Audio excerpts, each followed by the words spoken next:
Every year, as the leaves begin to turn and the temperature in Los Angeles begins its long slide from the high 70s to the high 60s, a cluster of aged BMWs swarm into Woodley Park in Van Nuys. It's time for the annual Southern California Vintage BMW Meet, where any pre-1989 Bimmer, 4, 6, 8 cylinders or otherwise, is welcomed into the congregation.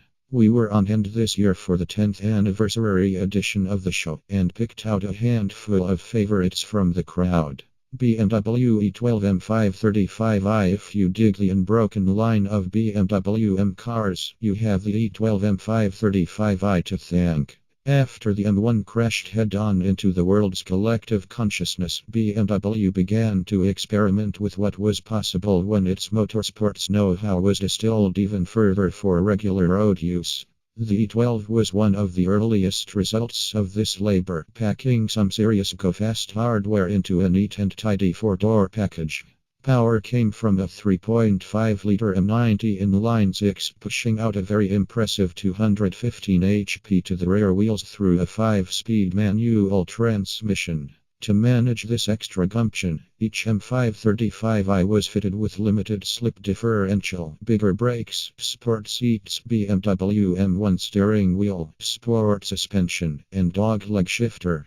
Just 1,650 of these M5s were made, with none designated for U.S. consumption, making this an extremely rare bird on our shores.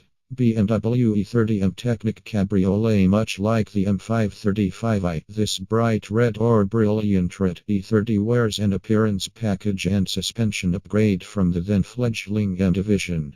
Along with the special badging and interior stripes, the M Technic also packaged a handful of power features as well, including a power convertible top. This particular M Technic was in great nick. With an aggressive suspension, contrasted black fixed hardtop, and original mesh wheels, it reminded us why we're so attracted to the E30 in the first place. BMW 1600 GT. It may wear a roundel up front, but underneath this sumptuous fruit-and body lie the bones of the glass GT, following BMW